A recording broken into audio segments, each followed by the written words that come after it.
오태훈의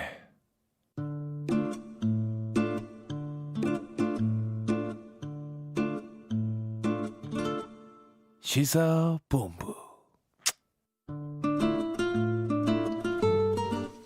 네, 시사본부 듣고 계신 지금 시각 1시 9분 지나고 있습니다. 시사본부는 청취자 여러분들의 참여 기다리고 있습니다. 샵 9730으로 의견 보내주시면 되고요. 짧은 문자 50원, 긴 문자 100원, 어플리케이션 콩은 무료로 이용하실 수 있습니다. 팟캐스트와 콩, KBS 홈페이지를 통해서 시사본부 다시 들으실 수 있고 유튜브를 통해서도 만나실 수 있습니다.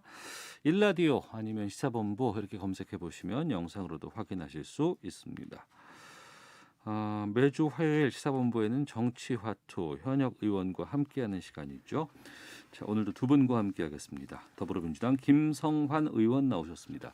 안녕하십니까? 네, 안녕하세요. 김성환입니다. 네, 국민의힘 조혜진 의원 자리하셨습니다. 안녕하십니까? 예, 반갑습니다. 조혜진입니다. 예. 본격적인 좀 정치권 이슈 다루기 전에 잠깐 좀 여쭤보고 좀 가도록 하겠습니다. 어제 아침에 그 정의당 그 발표 보셨죠? 예. 네. 어떻게 느끼셨어요? 어떠셨어요? 정치인들이 직접 좀 말씀을 좀 들어봐야 될 것 같습니다. 저는 조혜진 의원님. 뭐 그렇게 뭐 긴밀한 관계는 아니지만 김종철 대표하고 안 지가 한 20년 가까이는 된 것 같은데. 아, 그러세요? 예, 그래서 자주 교류가 있거나 하진 않았지만은 관심을 가지고 지켜보고 있었고 이번에 지금 정의당 대표가 돼서 정의당의 그 2.0 또 진보 정치의 새로운 미래를 펼쳐갈 그런 그 뉴 리더로 진보 정치의 뉴 리더로 각광을 받는 걸 보고서 오랫동안 고생해온 보람이 있겠다 하고 네. 기대를 갖고 봤는데 어제 그걸 발표했던 배복주 부대표가 울먹이면서 발표한 걸 보면은 참담한 심경이었던 것 같아요. 저희야 뭐 제3자니까 그 정도는 아니지만은 굉장히 당혹스럽고 또 실망도 되고 또 안타깝기도 하고 그러면서 일단 사건의 정확한 내용은 이제 공개가 안 된 상태라서 정말 우리가 알면 정말 이렇게 놀랄만한 그런 이제 부도덕한 행위가 있었던 건지 아니면은 이제 음주 상태에서 좀 실수로 그렇게 했는데 그렇게 과감하게 책임을 지는 그런 모습을 보이는 건지 그에 따라서 이제 그 일반 네티즌들의 반응도 조금씩 다른 것 같아요. 굉장히 실망했다는 분들도 있고 뭐 과감하게 책임지는 모습 보니까 오히려 참 그래도 좀 정의당 또 김종철 대표하고 정의당은 좀 다른 것 같다 이런 반응도 있고 한 게 그 사건의 내용이 정확하게 이렇게 공개가 안 돼 놓으니까 각자 네. 이제 다르게 해석을 하고서 그렇게 하는 것 같은데 그렇다고 이 사건 내용을 자꾸 공개 안 파헤칠 수도 없죠. 예. 2차 가해가 해서도 안 또 되고, 있을 수도 예. 있기 때문에 어쨌든 전체적으로 보면은 우리 진보 정치에 대한 실망뿐만 아니라 우리 정치 전체에 대해서 다시 돌아봐야 되는 그런 계기를 준 사건이 아닌가 네. 생각이 듭니다. 예, 김성원 의원님은요. 네, 어제 아침에 갑자기 뉴스가 뜨길래 뭔가에서 봤더니 아주 충격적이었는데 특히 정의당이 그 젠더 문제나 성평등이 굉장히 중요한 가치로 여기는 정당의 대표가 이제 성추행 때문에 이제 책임지고 물러나는 일이었고 또 저녁에는 인권위가 박원순 시장이 네네. 성희롱이었다고 이제 발표를 했잖아요. 근데 문득 그 노회찬 전 대표가 6411번 버스 얘기가 떠오르더라고요. 그 버스에 탄 소위 강남으로 출근하는 청소 미화원이 투명 인간이다. 그런 사람들을 잘 챙겨야 되는 거 아니냐. 뭐 이런 얘기 한 적 있었잖아요. 예. 근데 그 두 가지 문제가 다른 얘기지만 결국 우리 인간이 소위 인종이나 직업이나 성별에 대해서 관계없이 정말 그 자체로 존엄성을 우리가 느끼고 있는 거냐. 예. 근데 왜 그 문제가 잘 해결이 안 되냐. 과거부터 소위 성을 상품화했거나 특히 남성들이 그것을 당연시했던 그런 문화들이 아직 남아 있고 직업의 이 소위 귀천을 따지는 그런 게 본질적으로는 소위 황금 만능주의나 물신주의에서부터 비롯된 거 아니냐. 네. 그래서 차제에 우리가 그 풀꽃 하나도 아주 기적 같은 존재들인데 인간이면 누구나 다 그 자체로 존중하는 문화 이런 거를 만드는 그런 계기로 삼아야 될 거 아닌가 싶습니다. 이게 네. 무슨 정치의 비판의 도구가 돼서는 곤란할 것 같고요. 모든 정당과 대한민국 사회 전체가 특히 그런 성문화와 관련된 건 매우 주관성도 있는 건데 본질은 그 여성을 인간으로서의 존귀하게 대하는 그런 태도, 마음가짐 이런 게 중요한 문제겠다 싶습니다. 네, 그럼 짧게 두 분께 좀 여쭤보겠습니다. 물론 이제 개인의 잘못된 행위로 이제 뭐 지탄받을 수도 있고 비난해야 할 수도 있고 또 본인이 책임져야 될 부분도 있겠습니다만 지금 정치권에서 계속해서 좀 이렇게 연이어서 지금 이게 나오고 있거든요. 어떤 뭐 국회 차원의 이런 걸 뭐 막을 수 있는 어떤 뭐 대책 제도 같은 게 좀 필요할까요? 어떻게 보세요? 네, 저희 당 같은 경우는 이 관련해서 최근에도 국회의원 전원이 네. 일종의 성인지 감수성 교육도 받고 했는데요. 하루아침에 해결될 수 있는 문제는 아닌 것 같습니다. 왜냐하면 네. 이게 굉장히 오랜 기간 쌓여왔던 이 문화 이런 요소들을 갖고 있기 때문에 네. 그렇더라도 뭐랄까요 제도적인 노력, 인간에 대한 예의 그리고 그 성과 인종과 직업 등등에 대한 이 차별 없는 태도 네. 네. 이런 게 지속적으로 되어야 될 것 같고 그것이 공천 과정이나 그 이외에도 지속적으로 교육되고 네. 또 점검되고 이런 게 필요해 보입니다. 네. 조혜진 의원께서는요. 그러니까 이게 그 위력에 의한 성추문의 성격이 있고 그건 이제 힘 가진 사람들이 네, 네. 공사를 구분을 못하고 네. 그 힘을 사적인 목적으로까지 확장해서 쓰는데 원인이 있고 또 그런 게 가능하게 되는 이 문화, 구조, 질서, 의식 네. 이런 게 있는데 국회가 그동안에 이런 일이 계속 벌어지면서 많이 노력하고 개선은 되어 왔는데 그런 이제 위력을 가질 수 있는 자리라는 게 결국은 이제 정치인이고 지도자고 네. 그런 데서 교육 훈련을 좀 더 강화할 필요가 있겠다. 임명직이든 선출직이든 네. 지도자의 위치에 나아가는 사람들에 대해서는 지금 이제 의원님 김성원 의원님 말씀하신 것처럼 모든 사람들이 다 목적적인 존재고 절대적인 가치를 가진 존재라는 그런 수단적인 존재가 아니라는 그런 그 인간관, 네. 가치관부터 교육 제대로 시키고 그리고 건전한 성의식, 성윤리, 성문화 또 가르치고 또 그런 이제 성적 욕구라는 게 충동 같은 게 있을 때 지도자답게 예. 그걸 절제하고 자제하고 다스릴 수 있는 그런 정도의 인격적 소양 그런 거 가르치는 그런 교육 훈련이 반복적으로 강화될 필요가 있겠다 생각이 듭니다. 알겠습니다. 자, 본격적인 좀 정치화투 시작해 보도록 하겠습니다. 문재인 대통령 소상공인 자영업자의 어려움을 위해서 손실보상제를 검토해달라고 지시를 했습니다. 그러니까 코로나19 때문에 방역 여러 가지 상황 때문에 피해를 입은 자영업자, 소상공인들이 입은 피해를 일정 정도 국가가 보상해주자 이런 거죠, 김성환 의원님. 그렇습니다. 우리 헌법 23조에 네. 공공의 필요에 의해서 재산권을 제한하거나 할 때는 법률로서 정당한 보상을 해야 된다고 하는 규정이 있었는데 네. 이게 이제 대체로 이제 주거를 위해서 이제 토지를 수용하거나 혹은 감염병 같은 경우에는 그 법률에 따라서 그걸 보상을 했는데요. 네. 이 코로나에 따른 정부의 행정명령으로 무슨 제한을 하거나 혹은 아예 금지를 했던 이 경우는 초유의 일이다 보니까 아직 법률로서 그 헌법의 정신을 아직 반영을 못하고 있었던 거죠. 네. 그러니까 이 그동안의 재난지원금은 사실은 이제 정부가 약간 시혜적으로 지원했던 그런 성격이 있는데 엄밀하게 보면 헌법에 따른 국민의 당연한 권리이므로 그 일종의 이제 법률 미비 상태를 빨리 치유해서 네. 정부의 그 뭐랄까 행정 명령으로 인한 업종 제한을 받은 사람들이 피해 구제를 받을 수 있도록 하는 것은 당연한 일 같습니다. 그렇게 해서 많은 국민들이 보상을 좀 받아서 네. 뭐랄까요 그 피해를 구제할 수 있도록 하는 것 우리 국회가 반드시 해야 될 일이 아닌가 싶습니다. 그런데 그 기재부 내에서도 지금 차관 같은 경우에는 이거 법제화한 날은 없다 이렇게 또 입장을 밝히기도 했거든요. 어떻습니까?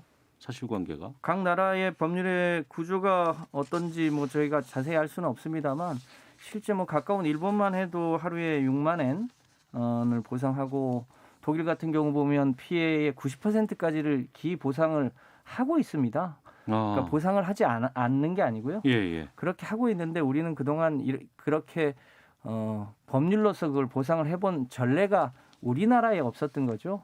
헌법이나 여러 가지의 이 경우를 보면 당연히 그 특히 정부가 행정명령으로 업종을 제한했던 데는 당연히 이 헌법 정신에 따라서 보상을 하는 게 맞는데 다만 네. 예.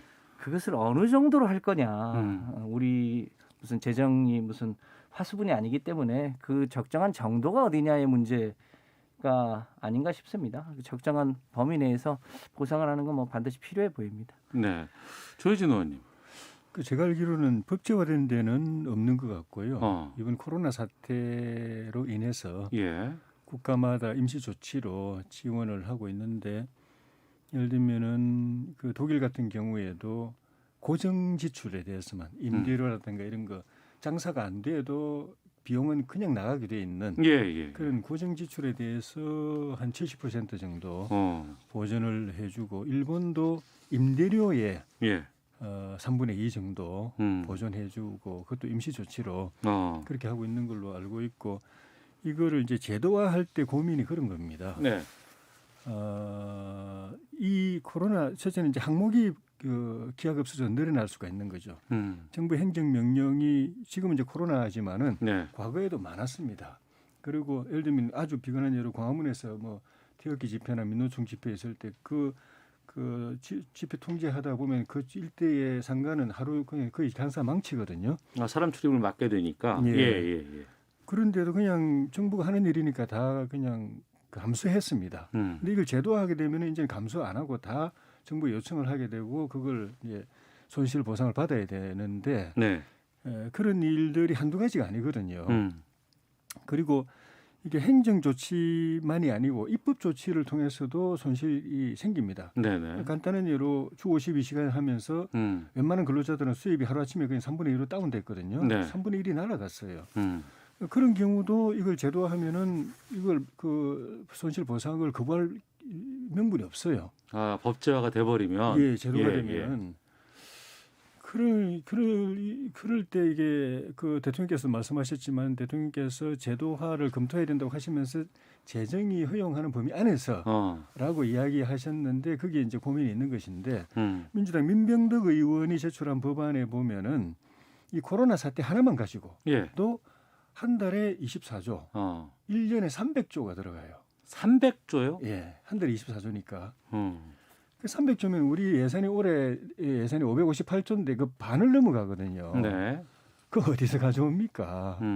근데 이제 그 민병덕 의원은 어디서 가져오자 그러니까 한국은행에서 돈 찍어내면 된다는 논리예요. 네. 정부가 국채를 발행하고 그걸 한국은행이 돈을 찍어 가지고 사주면 된다. 결국은 이제 정부가 이런 그 1년에 300조를 풀 때 한국은행 돈을 찍어 가지고 푼다 이건데 그거는 정말 재정의 ABC도 기본도 안 돼 있는 그런 거라서 알겠습니다. 결국은 이제 제도화가 필요한 부분은 저도 공감을 하는데 하지만 대통령 말씀하신 재정이 허락되는 범위 안에서 그걸 어떻게 할 것인가가 고민이고 그래서 이걸 뭐 선거 앞두고 선거용으로 날림으로 해서는 진짜 뭐 나라가 그 국가가 파탄나는 상황도 올 수 있기 때문에 정말 여야가 머리 맞대고 정부가 머리 맞대 가지고 기재부도 정말 걱정이 대단한데 그래서 제도화 쪽으로 노력하되 대통령 말씀처럼 재정이 허용하는 범위 안에서 하는 그 묘안을 만들어내는 게 필요할 것 같아요. 그럼 민주당에서 지금 계획하고 있는 뭐 범위라든가 시기 같은 게 좀 있습니까?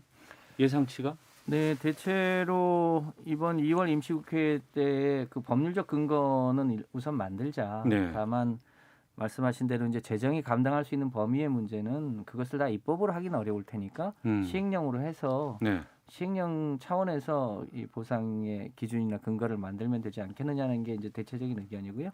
민병덕 의원의 안도 뭐랄까 일종의 상한선을 정하자는 거지 뭐 반드시 그렇게 하자는 뜻은 아닙니다. 네. 다만 코로나가 작년에 처음 시작됐을 때 금방 그치겠지 해서 소상공인들이 빚도 내고 은행 대출도 받고 해서 겨우겨우 버텼지 않습니까? 네. 그런데 그게 이제 1년이 넘어가니까 이 일종의 개인이 감당해야 될 한계를 넘어가는 거죠.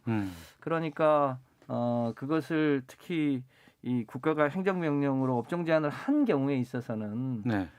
그 뭐 최근에도 뭐 100만 원에서 300만 원씩 지원했는데 받는 사람 입장에서는 뭐 안 주는 것보다 낫지만 피해를 보는 규모에 비하면 이게 언발의 오줌 누기 정도밖에 안 되거든요. 네. 그런 분들을 국가가 어떻게 할 거냐? 그분들을 국가가 재정으로 지원하지 않으면 결국 은행 대출을 받게 돼서 가계 부채가 늘 거냐? 혹은 이제 국가 부채가 늘 거냐? 이런 문제가 좀 있는데요. 네. 뭐 무한정할 수는 없겠지만 국가가 책임질 수 있는 범위 내에서는 좀 책임 있게 해야 되는 건 아니냐.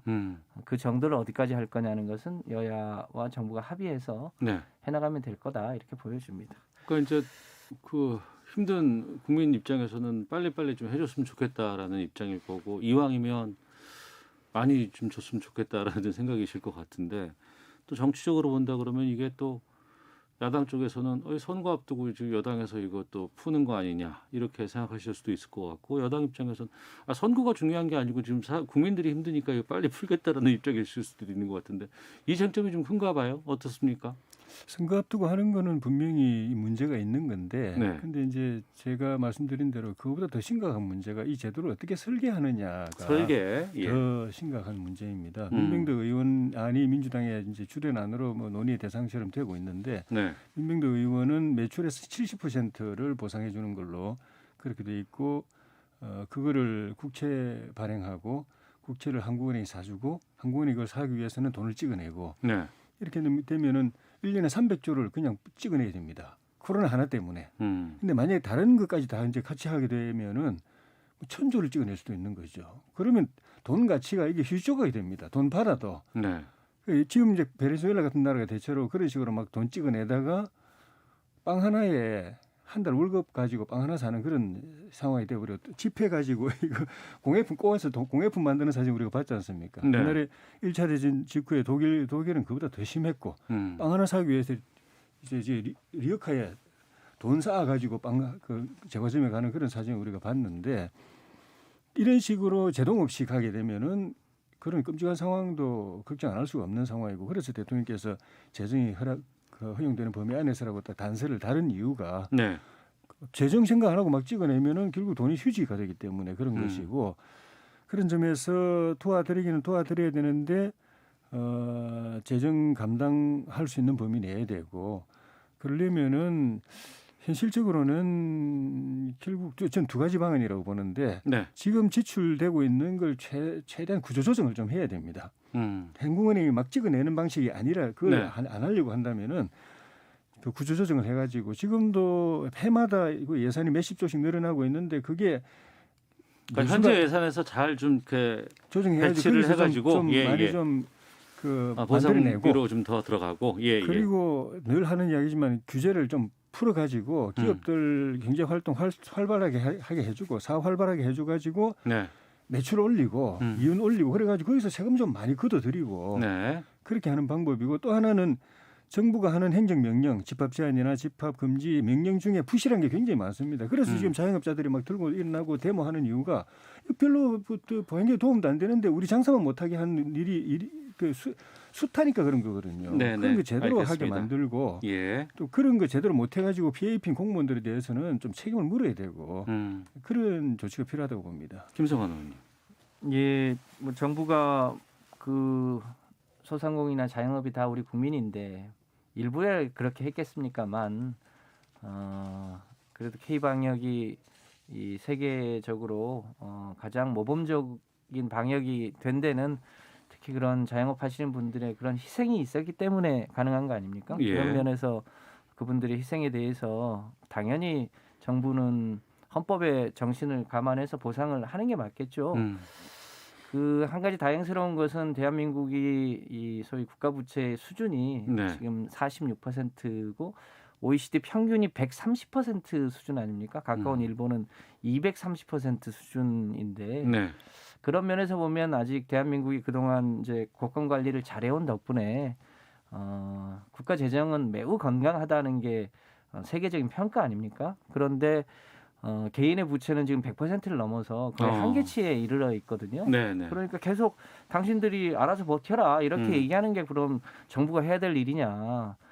뭐 크게 뭐 말씀하신 대로 100조 1000조씩은 아니더라도 어차피 정부가 지원하지 않으면 개인이 은행 대출에서 빚을 늘리는 이 상황이기 때문에 그걸 감안해서 보면 적정한 규모에서 정부가 국채를 발행하거나 일부 구조조정을 해서 적정하게 보상을 하는 게 맞다. 그 규모에 대해서는 적정선에서 그게 얼마가 될지 지금 예측하기는 어렵겠지만 네. 대략 한 지금 우리가 대체로 10조에서 20조 정도를 지출해 왔는데 그거보다는 조금 더 규모 있게 해야 되는 건 아닌가 그렇게 생각하고 있습니다. 결정은 언제쯤 날까요? 지금 2월 달에 입법을 하고요. 3월, 4월 중에는 대체로 어느 정도 규모로 지원할지에 대한 판단을 당정 간에 여야 간에 해서 가급적 집행 시기를 빨리 하지 않으면 자영업자들의 소위 한계치를 넘어가기 때문에 가급적 상반기 중에 해야 되지 않겠나 싶습니다. 알겠습니다. 정치와트 함께하고 계시는데요. 헤드라인 뉴스, 교통정보, 기상청 다녀와서 두 분과 계속해서 말씀 이어가도록 하겠습니다. 네, 정치와투 돌아왔습니다. 더불어민주당 김성환 의원, 국민의힘 조혜진 의원과 함께하고 있습니다. 4월 보궐선거 이제 뭐 두 달도 채 남지 않게 됐습니다.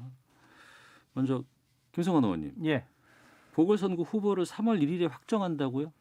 예, 이제 저희 당의 서울시장 후보 그리고 부산시장 후보의 윤곽이 대체로 드러났기 때문에 그 후보들이 이제 정식 등록 절차를 하고 후보로 확정하는 절차를 거쳐야 되니까요. 이 27일부터 29일까지 후보 등록을 하고 일정한 경선을 하든 아니면 단수 후보를 하든 경선을 거쳐서 3월 1일 날은 저희 당 후보를 확정하는 일정을 확정한 것 같습니다. 박영선 장관 이제 선거 전 뛰어들면서 이제 2파전이 된 거 아니겠습니까? 서울시장 그렇죠. 분위기는 어떻습니까? 박 시장이 국회에서도 경험이 있고 국회 오기 전에도 인지도가 꽤 있었죠. 그리고 오늘 이제 서울의 대전환과 관련한 이제 여러 가지 정책을 발표했는데요. 중기부 장관 하면서도 서울을 비롯한 소상공인들의 여러 가지 정책을 해왔던 분이어서 그런지 이 소구력이 충분히 있는 것 같고요. 그동안 이제 우상호 후보가 혼자서 일당백하면서 해오다 보니까 좀 어려움이 있었는데 두 분이 이렇게 선의 경쟁을 하면 서울의 새로운 비전을 만드는데 크게 기여를 할 것으로 보여집니다. 이 두 분 외에 또 있어요? 현재 서울시장 후보는 이 두 분으로 압축이 되는 것 같습니다. 압축이 되는 것으로 알겠습니다. 국민의힘에서는 오늘 오전에 예비 경선 진출자를 서울, 부산 다 발표를 했습니다. 예. 어떤 절차를 거친 거예요? 서류 심사하고 면접하고 그렇게 해서 서울에서는 14분이 그 공천 신청을 했는데 6분이 컷오프되고 8분이 예비 경선에 진출하게 됐습니다.